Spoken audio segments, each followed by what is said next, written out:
اور پھر میں نے یہ بھی دیکھا ہے کہ بڑے بڑے خیر والے لوگ تھے لیکن صحبت بری مل گئی، لوگ نہیں ٹھیک مل سکے، مشیر نہیں ٹھیک مل سکے، معاونین نہیں ٹھیک مل سکے، رستے میں رہ گئے۔ صحیح بخاری میں ایک بادشاہ کا واقعہ ہے، بادشاہ کا۔ میں نے جب اسے پڑھا تو میں حیران ہی رہ گیا کہ یہ جو مشیر وزیر ہوتے ہیں یہاں تک لے جاتے ہیں بندے کو۔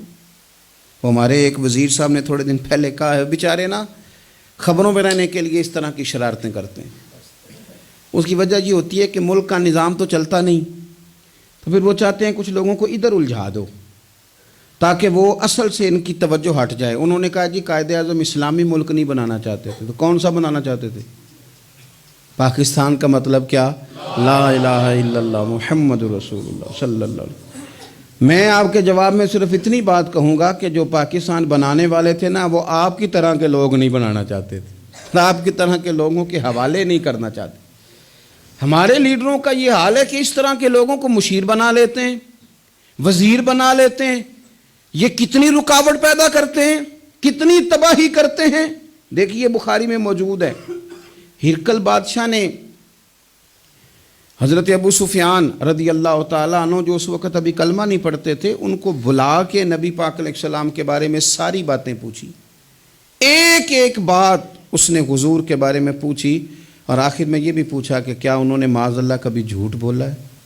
تو ابو سفیان کہنے لگے نہیں، قربان جاؤں، میری مخالفت اپنی جگہ پہ، لیکن وہ میرے سامنے پیدا ہوئے ہیں، 40 سال کی عمر میں اعلان نبوت کیا ہے، ان کی گود میں بیٹیاں کھیلتے میں نے دیکھی ہیں، ان کے مقدس بال میرے سامنے سفید ہوئے ہیں، محبوب نے جب بھی بولا حق اور سچی بولا ہے۔ اس کی نا طبیعت میں دین اتر گیا بادشاہ کی۔ اس نے اس کے جواب میں بڑا خوبصورت جملہ کہا، کہنے لگا جس نے بندوں سے کبھی جھوٹ نہیں بولا، وہ یہ جھوٹ کیوں بولیں گے کہ میں اللہ کا رسول بن کے آیا۔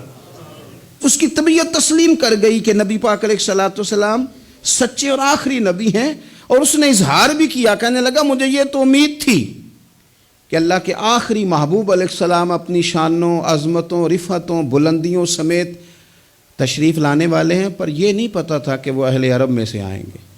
اس نے کہا میں جلدی سے حاضر ہو کے نا حضور کی اطاعت قبول کرتا ہوں۔ لیکن بادشاہ تھا نا، بڑا آدمی جو ہوتا ہے نا، وہ اپنے ماحول کو ذرا تھوڑا ساتھ لے کے چلنا چاہتا ہے۔ تو بادشاہ نے بھی نا اپنے جتنے اس کے وزیر مشیر تھے ان کو بلایا اور اپنے محل میں دعوت دی۔ ذرا انداز دیکھیے گا، اور خود بالا خانے کے اوپر چڑھ گیا، دروازے بند کر لیے، اور اوپر چڑھ کے نا انہیں بالا خانے سے جھانک کے کہنے لگا تمہیں بھی پتہ چل گیا، مجھے بھی پتہ چل گیا، اللہ کے آخری رسول تشریف لے آئے صلی اللہ تعالی علیہ وسلم۔ اب میرا خیال ہے کہ ہماری اور تمہاری بہتری اور بقا اسی میں ہے کہ ہم بیٹھے نہ رہیں، جلدی سے جا کے محبوب پاک کے دامن کو تھام لیں، حضور کی فرما برداری قبول کر لیں۔ اب جب بادشاہ نے یہ بات کی تو وہ جو وزیر تھے، مشیر تھے، ان کی حالت اتنی خطرناک ہو گئی کہ وہ تو دروازوں کی طرف دوڑے کہ کھولیں گے اور نوچ لیں گے بادشاہ کو۔ یہ کیا کہہ رہا ہے معاذ اللہ؟ اس قدر زیادہ ان لوگوں نے اظہار کیا استغفر اللہ معاذ اللہ دین سے دوری کا۔ جب بادشاہ نے یہ کیفیت دیکھی نا، اوہو، بندے دیکھ کے رب رسول سے دور رہ گیا۔ کہنے لگا نہیں نہیں بھائی، نہیں، میں تو صرف تمہیں آزما ہی رہا تھا کہ تم اپنے دین کے ساتھ کتنے پختہ ہو۔ ہم نہیں کہیں بھی جا رہے، ہم یہیں رہیں گے، یہی ہمارا دین رہے گا۔